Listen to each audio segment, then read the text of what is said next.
사랑하는 화평교회 성도 여러분, 사랑하고 축복합니다. 그리고 진심으로 감사드립니다. 우리 앞뒤 옆에 분과 이렇게 서로 인사하시겠습니다. 가족은 우리 삶의 백신입니다. 가족은 우리의 삶을 지켜주는 최후의 보루이며 단단한 버팀목입니다. 좀 그렇죠. 기도하면서 조금 부담되는 이 설교 제목입니다. 혹시 제가 잘못됐으면 너그러운 마음으로 양해해 주시기 바랍니다. 세계적으로 많은 사람들이 애창하고 있는 노래가 있습니다. 그 노래의 원 제목은 홈 스위트 홈, 즐거운 나의 집이라는 명곡으로 즐거운 곳에서는 날 오라 하여도 내 쉴 곳은 작은 집 내 집뿐이리로 시작을 합니다. 이 노래는 부르는 사람의 마음에 가정에 대한 한없는 애정을 불러일으키기도 합니다. 가정은 편히 쉴 수가 있고 즐거움을 나누는 곳이며 서로 사랑하는 곳으로 묘사되고 있습니다.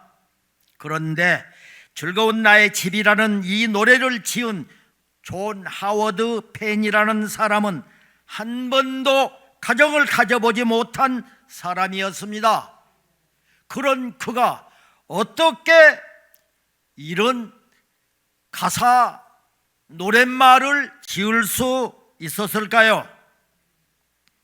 그가 노랫말을 지은 곳은 프랑스 파리였습니다. 돈 한 푼 없는 또돌이 떠돌아다니는 처량한 노숙자 신세가 되었을 때 이 노랫말을 지었다고 합니다. 그는 한평생 결혼도 하지 못했고 집도 없었고 아내의 사랑과 지식에 대한 소망도 가져보지 못한 채 일평생을 지구촌 이쪽 저쪽을 떠돌아다니며 방황했습니다. 평생 결혼을 하지 못했던 그는 가정이 없는 외롭고 처절함을 맛보았기에 가정의 소중함을 뼈저리게 느끼면서 행복한 가정을 꿈꾸며 이 가사를 썼던 것입니다.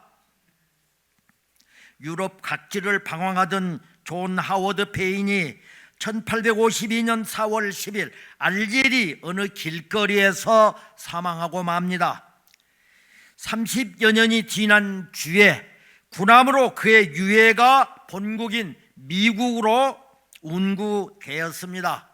그런데 유해가 미국에 도착하던 날 부두에는 뉴욕시가 생긴 이래 최대의 인파가 몰렸습니다. 대통령과 국무위원, 수많은 시민들이 나와서 조의를 표했습니다. 그는 권력자도 돈 많은 재벌도 위대한 과학자도 아니었습니다. 평범한 시민이 어떻게 전 미국인들의 가슴을 그렇게 울릴 수가 있었을까요?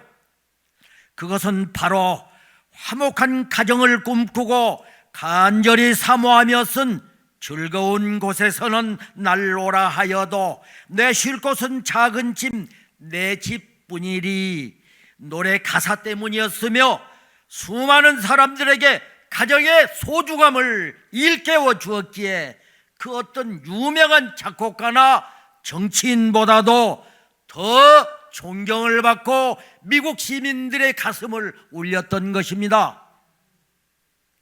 가정을 가진 사람은 가정의 행복을 가슴 깊이 인식하지 못할 때가 있습니다. 그러나 가정이 깨어진 경험이 있는 사람은 가정이 얼마나 소중한가를 뼈저리게 느끼게 됩니다. 하나님께서 이 시간 우리에게 말씀하십니다. 아가서 2장 10절에서 12절을 보겠습니다. 나의 사랑하는 자가 내게 말하여 이르기를 나의 사랑 내 어여쁜 자야 일어나서 함께 가자. 겨울도 지나고 비도 그쳤고 지면에는 꽃이 피고 새가 노래할 때가 이르렀는데 비둘기의 소리가 우리 땅에 들리는구나. 아멘. 인류의 역사는 에덴의 한 가정에서 출발을 했습니다. 가정은 영과 육이 자라야 할 터전이요 십자가의 화목 정신을 실천해야 할 경건의 교육장입니다. 더 나아가 신앙 계승이 바로 가정에서 이루어져야 하는 우리의 삶을 지켜주는 최후의 보루가 가정인 것입니다. 가정이 무너지면 사회도 국가도 모든 것이 무너질 수밖에 없는 이유입니다. 물고기는 물속에 살면서 물의 고마움을 모르고 인간은 가족과 같이 살면서 가족의 소중함을 모르고 살아가는 사람이 이 세상에는 많이 있습니다. 이렇듯 소중한 것일수록 우리는 그 존재를 잊고 사는 경우가 있습니다. 가정은 최고의 안식처이자 사랑과 이해로 감싸주는 곳일 뿐만 아니라 대가 없이 희생과 베풀미 가득한 곳이 가정입니다. 나무의 뿌리가 보이지 않는다고 해서 그 역할까지 못 보는 어리석음을 범해서는 안 된다는 이유입니다. 돈으로 좋은 집은 살 수가 있어도 좋은 가정은 살 수 없다는 말이 있습니다. 유산 다툼을 하는 부자보다도 형님 먼저 아우 먼저 하면서 알콩달콩 사는 서민이 풍요롭고 더 행복한 이유입니다. 잠언 17장 1절에서 말씀하십니다. 마른 떡 한 조각만 있고도 화목한 것이 제육이 집에 가득하고도 다투는 것보다 나으니라. 아멘. 미국의 자동차 왕 헨리 포드가 퇴근 후 집들에 있는 낡은 창고에서 자동차 개발을 위한 연구로 밤을 샐 때 모두들 주변에서는 미친 짓이라고 비아냥대며 비웃었습니다. 그러나 오직 한 사람, 그의 아내는 당신의 꿈이 반드시 이루어질 것이라며 격려와 믿음을 심어 주었습니다. 겨울밤에는 추위에 떨면서도 남편 곁에서 등불을 비추어 주고 함께 했고, 새벽에는 하나님이 주신 남편의 꿈을 위해서 무릎 꿇고 하나님 앞에 간절히 기도하는 아내였습니다. 그의 연구가 성공적으로 이루어졌을 때, 그리고 포드가 세계 자동차 왕이 되었을 때 한 기자가 그를 찾아가서 물었습니다. 다시 태어나면 무엇이 되고 싶습니까? 그러자 헨리 포드는 망설임 없이 내 아내 남편이 되고 싶습니다. 사랑하는 내 아내와 함께 있을 수만 있다면 나는 무엇으로 태어나도 상관없습니다. 그는 훗날 노후를 위해 고향에 조그마한 집 한 채를 지었습니다. 그러나 너무 작고 평범한 집이었습니다. 주위 사람들이 불편하지 않을까 걱정하자, 가정은 건축물이 아닙니다. 비록 작고 초라해도 그 안에 사랑이 넘친다면 그곳이 바로 위대한 집이요 홈 스위트 홈이 됩니다 라고 말을 했습니다. 미국 디트로이트 주의 자동차 왕으로 불리던 헨리 포드의 기념관이 있습니다. 그곳에는 이런 글귀가 크게 쓰여 있습니다. 헨리는 꿈꾸는 사람이었고 그의 아내는 기도하는 사람이었다. 그렇습니다. 꿈이 있고 그 꿈을 이루어달라고 기도하는 아내가 있는 집보다 더 행복하고 축복받은 집이 있을까요? 하나님께서 전도서 기자를 통해 우리에게 말씀하십니다. 전도서 9장 9절을 보겠습니다. 내 헛된 평생의 모든 날, 곧 하나님이 해 아래에서 내게 주신 모든 헛된 날에 내가 사랑하는 아내와 함께 즐겁게 살지어다. 그것이 내가 평생의 해 아래에서 수고하고 내 몫이라. 아멘. 행복한 가정을 위해서는 가족 구성원 모두의 역할이 중요합니다. 그 중에도 집안의 해라고 하는 아내의 역할이 더욱더 지대한 역할을 미친다는 것입니다. 사선 총리로 16년 동안 독일을 통치하고 강한 리더십으로 EU, 즉 유럽 27개국 연합경제공동체를 이끌었던 앙골라 메르켈 총리가 있습니다. 그녀는 바쁜 일정 가운데서도 퇴근 때는 동네 슈퍼마켓에 들려서 직접적으로 장을 보았습니다. 장바구니를 든 총리의 일상이 화제에 올랐으나 정작 본인은 대수롭지 않다는 표정이었습니다.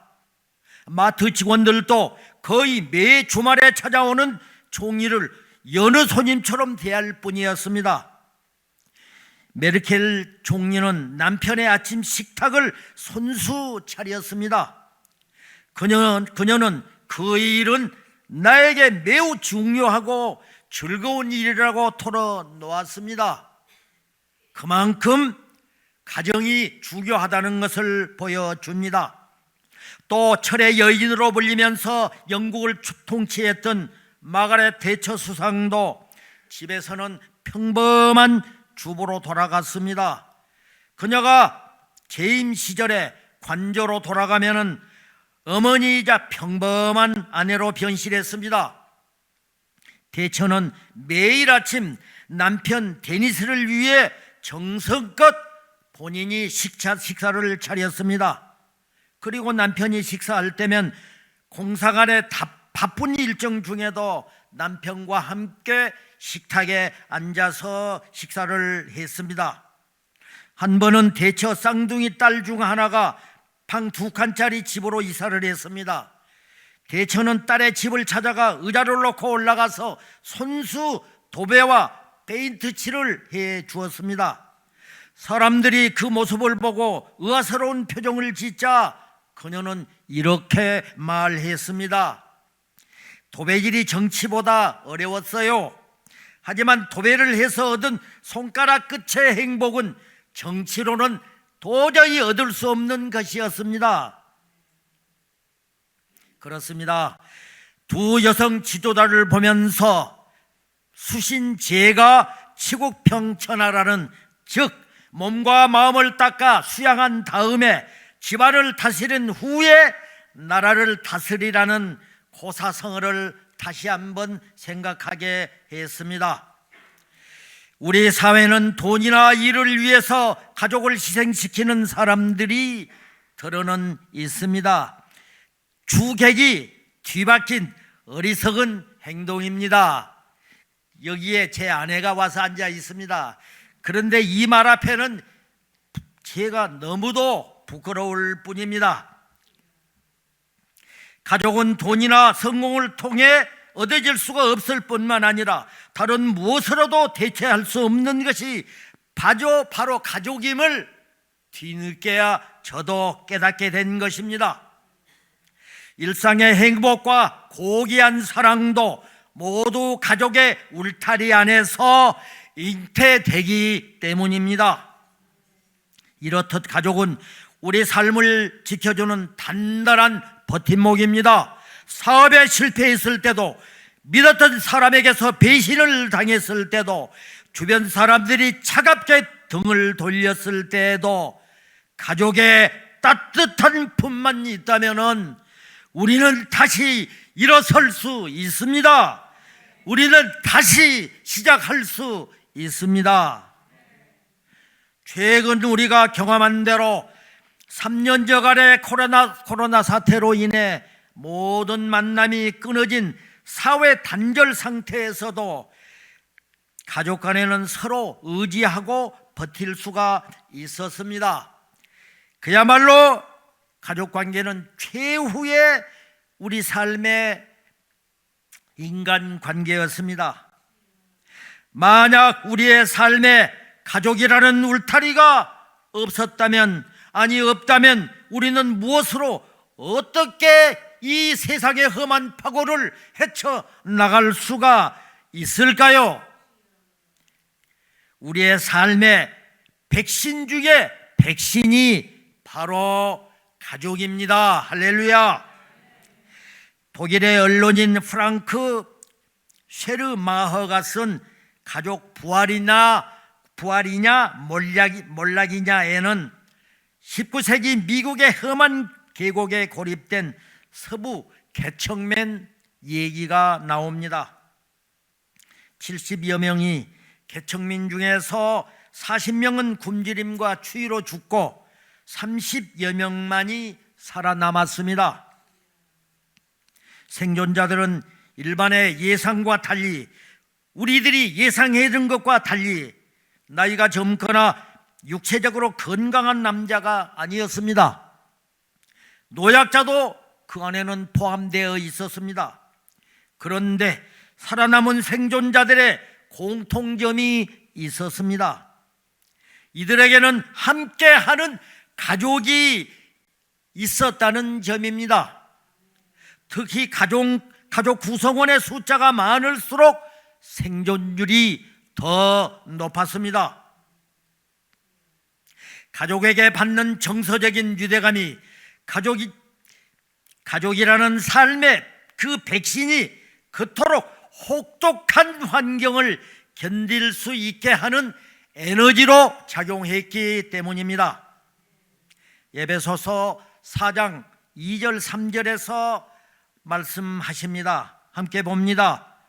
모든 겸손과 온유로 하고 오래 참음으로 사랑 가운데서 서로 용납하고 평안에 매는 줄로 성령이 하나 되게 하신 것을 힘써 지키라.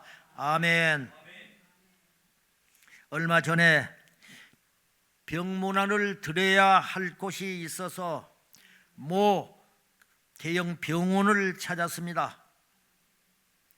병원 남자 6인 입원실에는 암 환자 병동이었는데 환자를 보호하는 보호자는 대부분이 환자의 아내였습니다. 옆방에 여자 병실을 궁금해서 일부러 누구를 찾는 것처럼 찾아 들어가 봐서 한번 살펴보았습니다.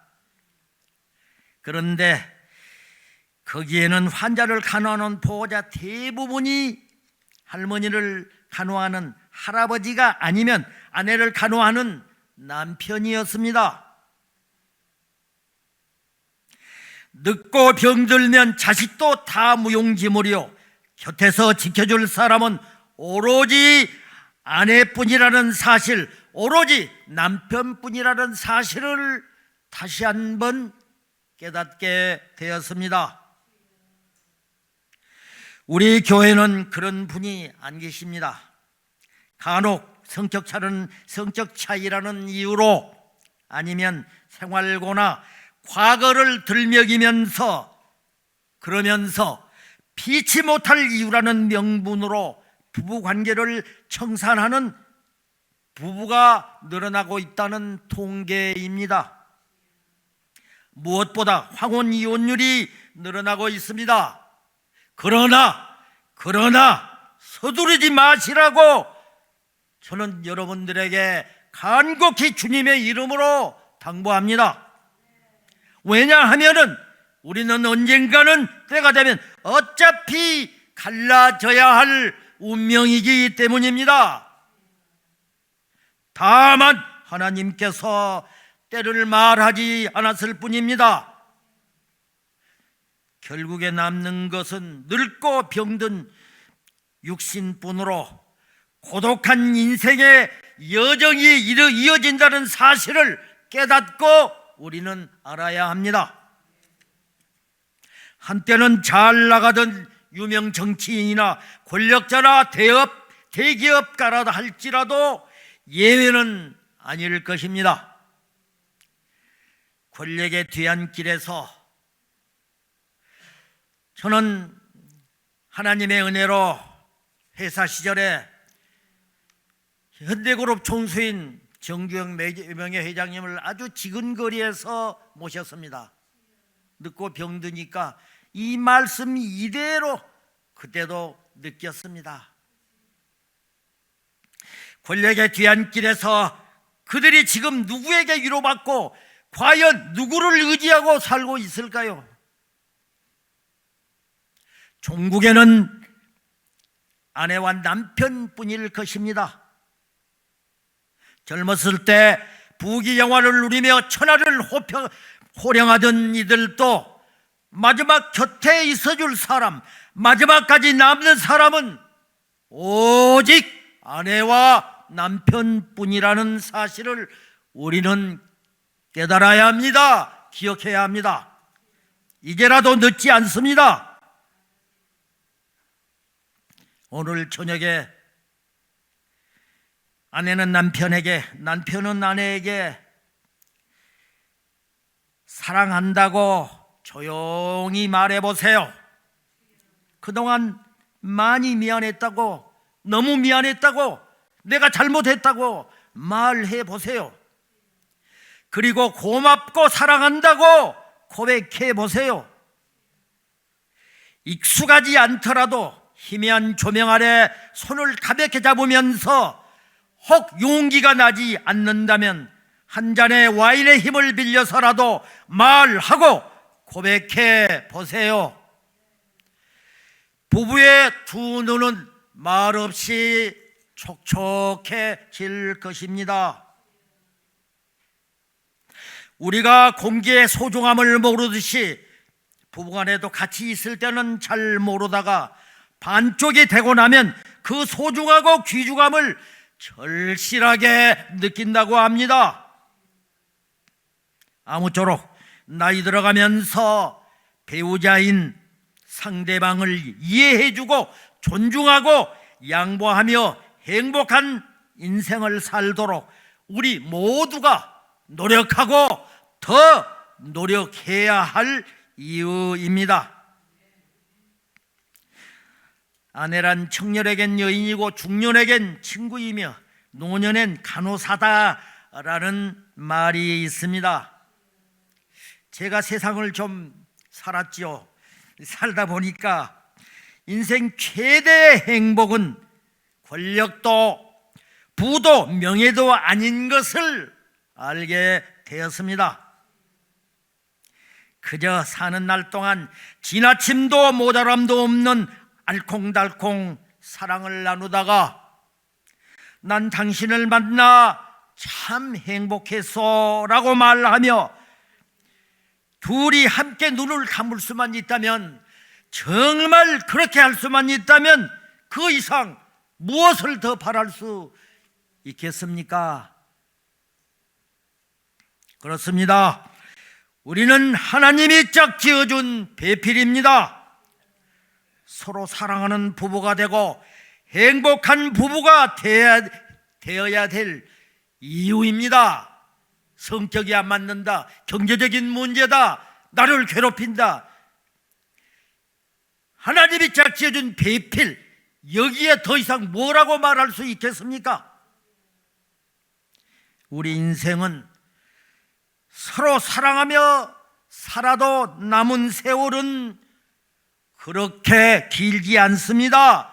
너무 빨리 지나갑니다. 참으로 영원할 것 같고 무한할 것 같은 착각 속에서 우리는 살아갑니다. 그러면서 어이없게도 지나고 나면은 그것이 찰나인 것을 모르고 서로 사랑만 해도 부족한 인생을 허송세월하면서 그냥 부부라는 인연을 맺고 서로 미워하며 반목하며 힘들게 살아가고 있는 부부도 있습니다.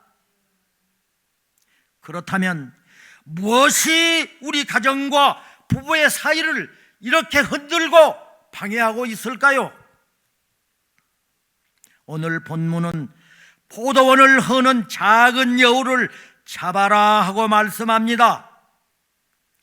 아가서는 솔로몬이 지은 사랑의 노래입니다.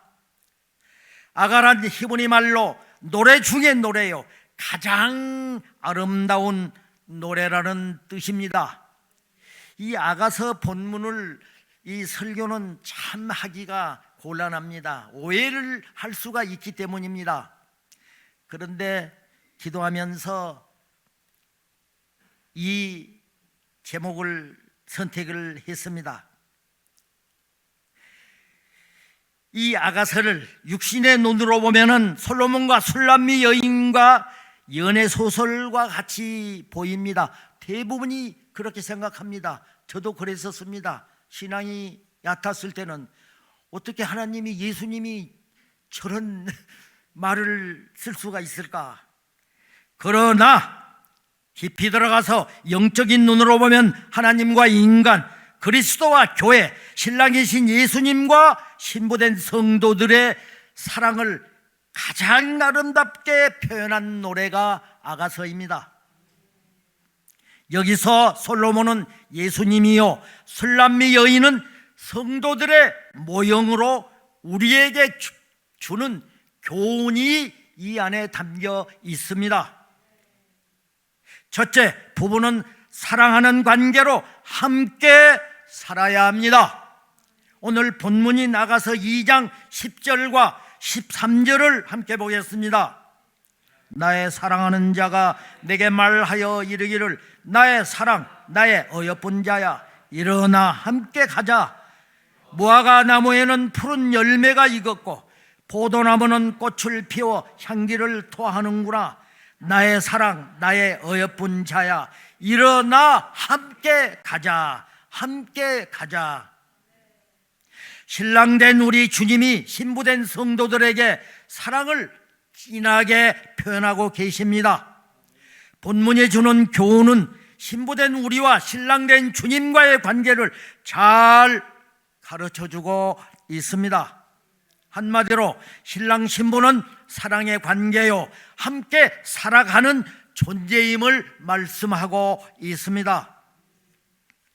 사랑에는 국경이 없다는 말은 어떤 삼류소설에 나오는 문장같이 생각할 수도 있지만, 사랑은 모든 것을 극복하고 초월하는 관계일 뿐만 아니라, 뛰어넘을 수 있는 관계일 뿐만이 아니라, 사랑은 모든 아픔도 어려움도 서로 함께 헤쳐나갈 수 있는 강한 힘을 가지고 있는 것이 바로 사랑입니다.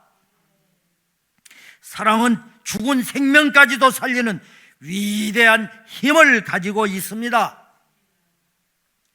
본문에도 2번씩이나 강조한 말이 있습니다. 일어나 함께 가자.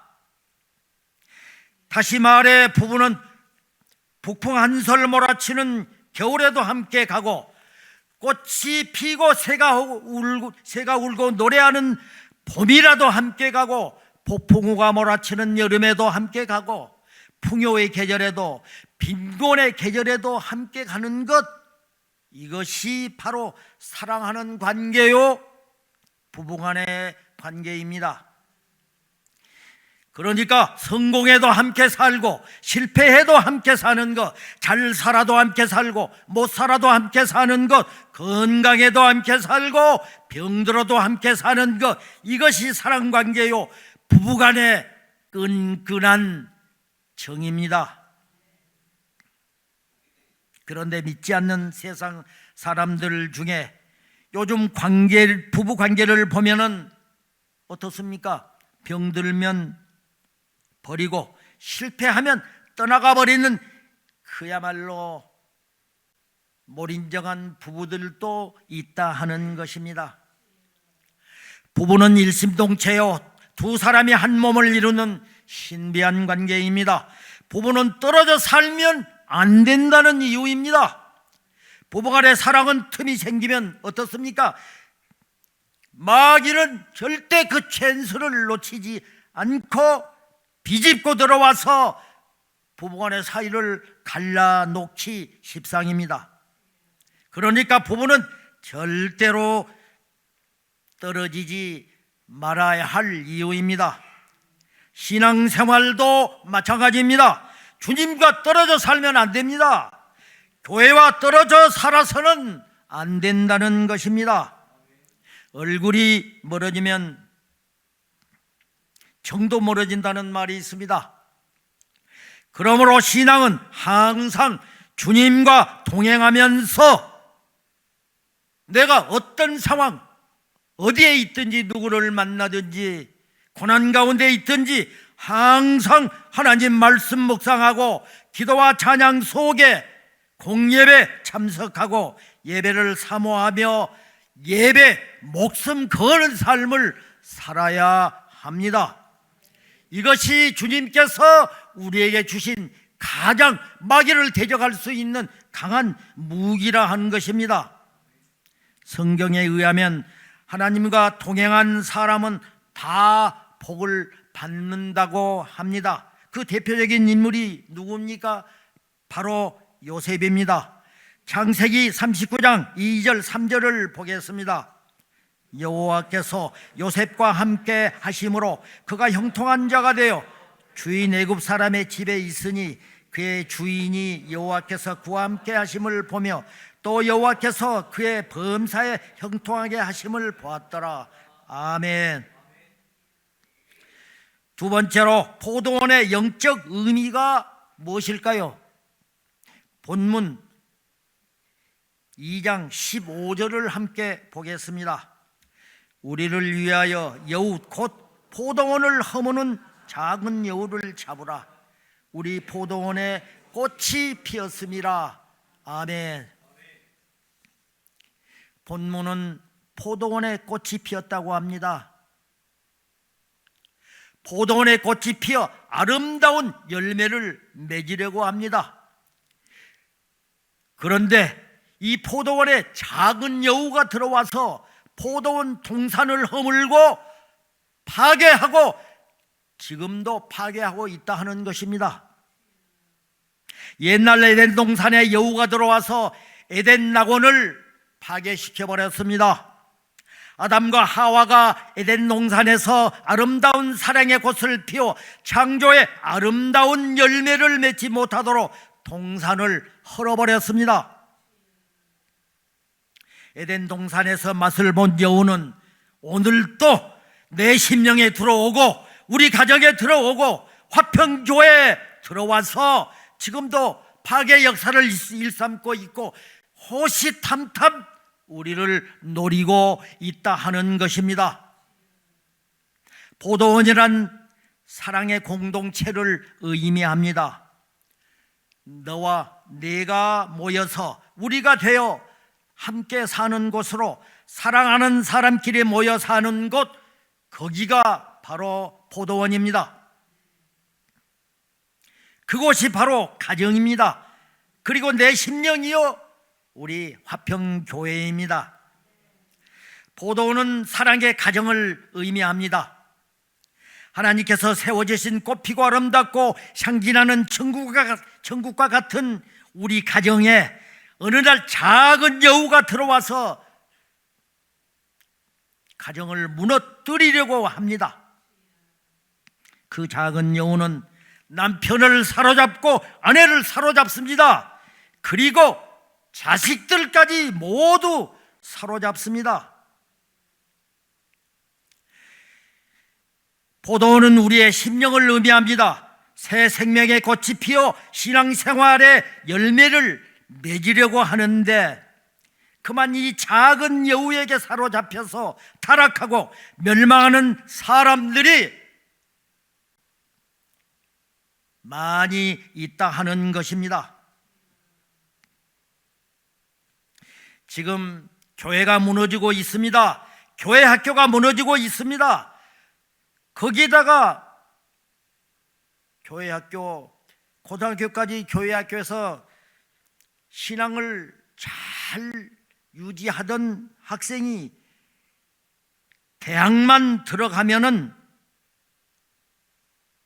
심령에 병이 들어서 예수님을 떠나버립니다. 우리와 자녀들이 이 작은 여우가 침투하지 못하도록 마음을 지키고 깨어서 자녀들을 위해서, 가정을 위해서, 남편을 위해서, 아내를 위해서 더 기도해야 할 이유입니다. 본문 아가서 4장 23절을 함께 보겠습니다. 잠언 4장 23절입니다. 모든 지킬 만한 것 중에 더욱 내 마음을 지키라. 생명이 구원하니 이에서 남이니라. 아멘.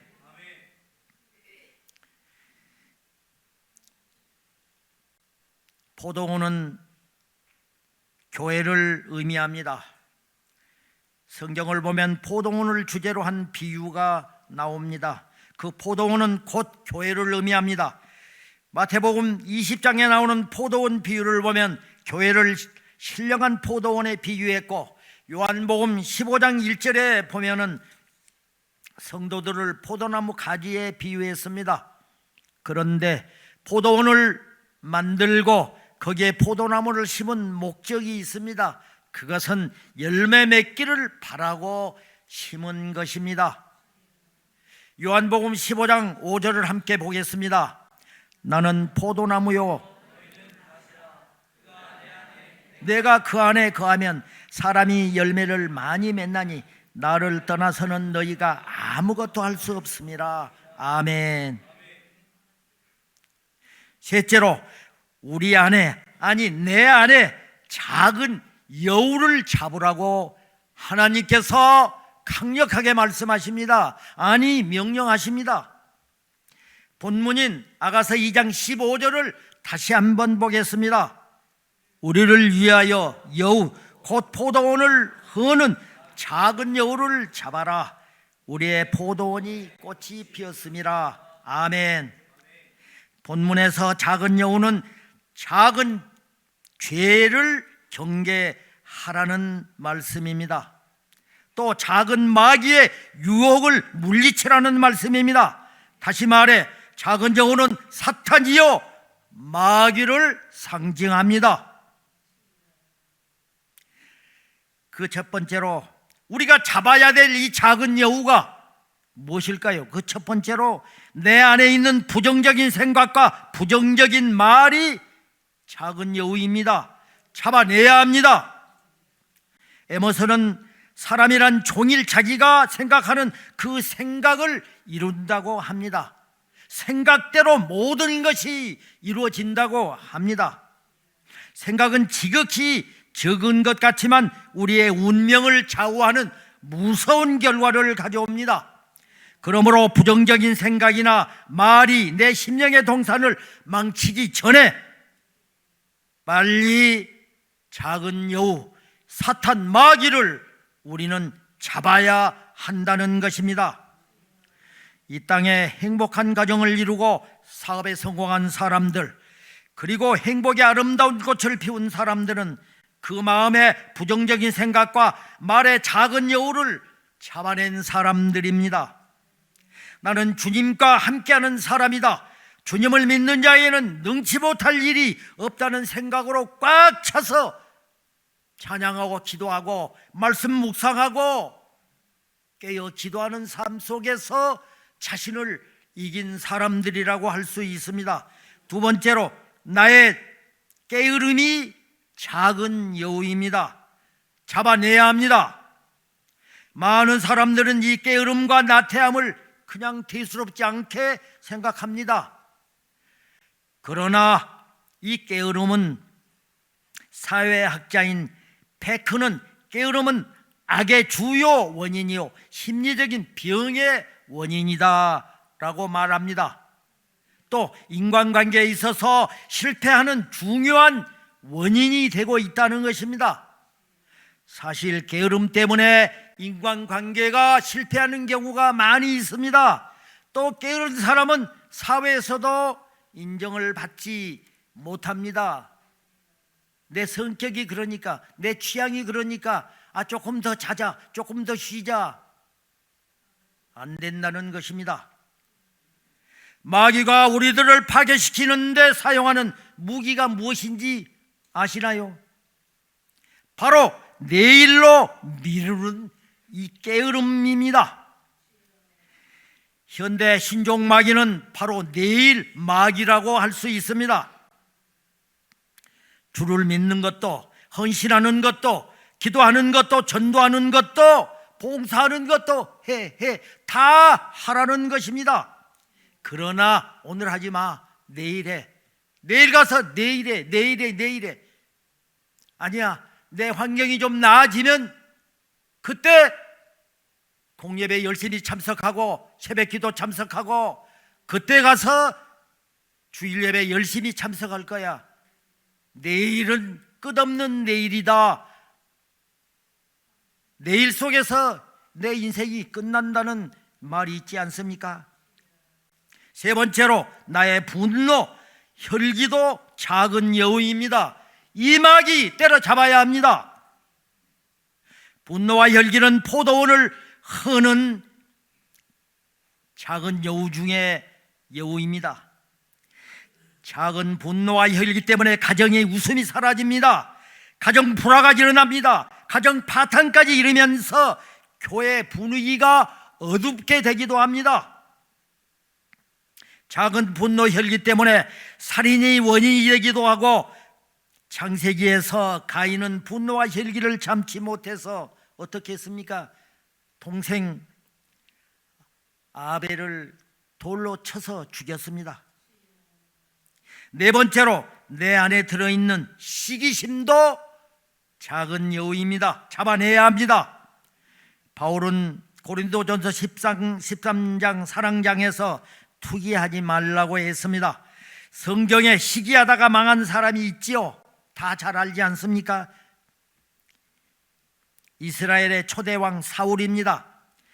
그가 가장 아끼고 사랑해 줘야 할 구국공신이면서 사위였던 다윗을 얼마나 시기하고 질투했습니까?